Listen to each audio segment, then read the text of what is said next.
குறிப்பாக கோவை மாவட்டத்தில் அமைந்துள்ள ஈசா அறக்கட்டளை பல்வேறு விதமான தவறுகள், குறிப்பாக பெண்களுக்கு எதிராக தவறுகள் நடப்பதாக தொடர்ந்து புகார்கள் எழுந்து வருகின்றன. குறிப்பாக இதனை வைத்து நடத்துகிற சத்குரு ஜக்கி வாசுதேவ் அவர்கள் மீதே வழக்குகள் இருக்கிறது. குறிப்பாக அவர் மனைவி எப்படி இறந்தார் என்பது இன்றைக்கும் மர்மமான முறையில் இருக்கிறது.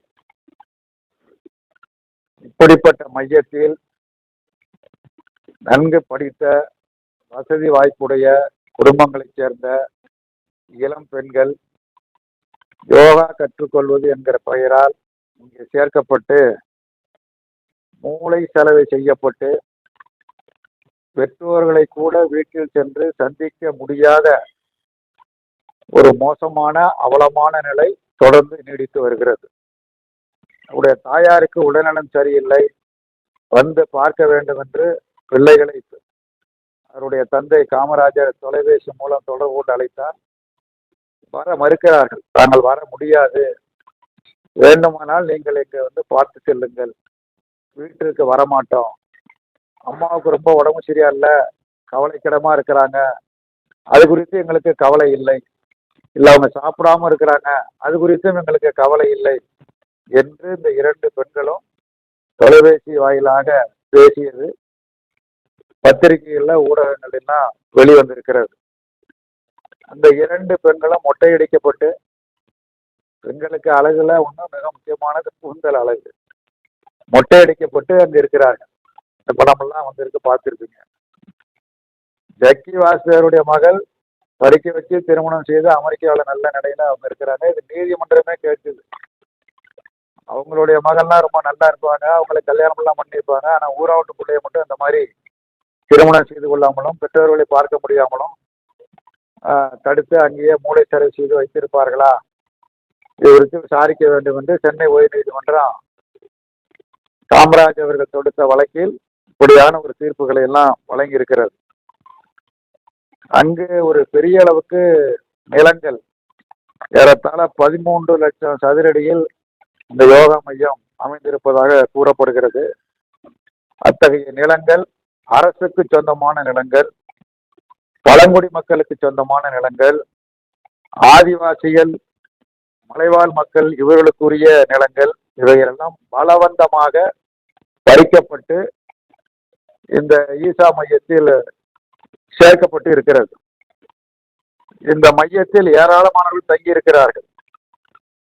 74 விருந்தினர்கள் தங்கியிருப்பதாகவும் 1012 பேர் விடுதிகள் தங்கியிருப்பதாகவும் 217 பேர் பிரம்மச்சாரிகளாக அங்கே தங்கியிருப்பதாகவும் 891 பேர் ஊதியம் பெறக்கூடியவர்களாகவும் 1475 தொழிலாளர்கள் அங்கு பணிபுரிவதாகவும் காவல்துறை நீதிமன்றத்தில் கொடுத்த அறிக்கையில் குறிப்பிடப்பட்டு இருக்கிறது.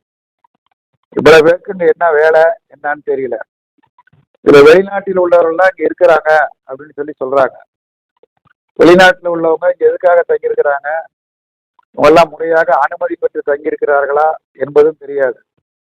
இங்க ஏராளமான கட்டடங்கள் கட்டப்பட்டிருக்கிறது, கட்டுமான பணிகளும் தொடர்ந்து நடைபெற்றுக் கொண்டிருக்கிறது. இவையெல்லாம் முறையாக அனுமதி பெற்று நடைபெறுகிறதா என்கிற கேள்வி எழுகிறது. இவைகளை தாண்டி தகன மேடை இருக்கிறது. யோகா மையத்தில் தகன மேடை இருப்பதற்கு என்ன அவசியம்? தகன மேடை சுடுகாட்டில் தான் இருக்கணும். ஈசா அறக்கட்டளை மையம் எப்படி இவைகளையே இத்தனை 1000 ஏக்கர் நிலங்களை ஆக்கிரமிப்பதற்கு யார் அனுமதித்தது? ஏன் அறக்கட்டளை கண்டு ஏன் எல்லோரும் அஞ்சுகிறார்கள் என்பது தெரியவில்லை. ஆகவே இது குறித்து ஒரு பொது விசாரணை மேற்கொள்ளப்பட வேண்டும். இது எல்லாமே ஒரு மர்மமாக இருக்கிறது. அங்கு நடைபெறக்கூடிய சம்பவங்கள் அனைத்துமே மிகப்பெரிய மர்மமாக இருக்கிறது. குறிப்பாக ஏராளமான பெண் பிள்ளைகள், திருமணமாகாத பெண்கள் ஏராளமாக இருக்கிறார்கள். ஏற்கனவே கடந்த ஆண்டு ஒரு பெண் மர்மமான முறையில் இறந்து போனார். அது என்ன ஆனது என்று இதுவரையில் தெரியவில்லை. அங்கே ஒரு பணிபுரியக்கூடிய மருத்துவர் அங்கே பாலியல் தூண்ட செயலில் ஈடுபட்டதாக வழக்கு இருக்கிறது. அவர் இப்பொழுது சுதந்திரமாக இருக்கிறார். இவையெல்லாம் எப்படி அனுமதிக்கப்படுகிறது?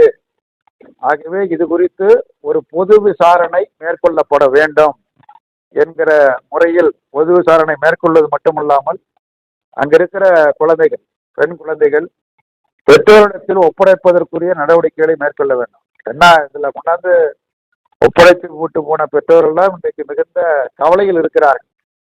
தங்களுடைய மகள்களுக்கு திருமணம் செய்து வைக்க வேண்டும், அவர்களை பார்க்க வேண்டும் என்கிற கவலையோடு இருக்கிறார்கள். ஆகவே பெற்றோர்களும் பாதிக்கப்பட்டிருக்கிறார்கள், குழந்தைகளும் பாதிக்கப்பட்டு இருக்கிறது. ஆகவே ஒரு பொது விசாரணை மேற்கொண்டு உரிய நடவடிக்கை எடுத்து அங்கு நடக்கக்கூடிய தவறுகளை தடுத்து நிறுத்துவதோடு சம்பந்தப்பட்ட இந்த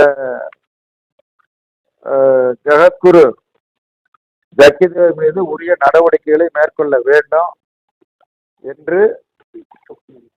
ஆமா, குற்றப்பிரிவுல இருக்காரு, ஏற்கனவே ஒரு குற்றப்பிரிவுல இருக்காரு. ஆகவே அவர் மீது எந்த விதமான தயக்கமும் இல்லாமல் உரிய விசாரணையை மேற்கொள்ள வேண்டும் என்பன போன்ற இந்த கோரிக்கைகளை வலியுறுத்தி இந்திய மாதர் தேசிய சம்மேளனத்தின் சார்பில் வருகின்ற 23ஆம் தேதி காலை 10 மணி அளவில் ஒரு பெரும் திரள் ஆர்ப்பாட்டம் நடைபெற இருக்கிறது. தமிழகம் முழுவதிலும் இருந்து பல்லாயிரக்கணக்கான பெண்கள் அந்த போராட்டத்தில் ஈடுபட இருக்கிறார்கள். சிவானந்தா காலனி காட்டேபெக் பவுர்கஸ் அருகில் இந்த போராட்டம் நடைபெற இருக்கிறது.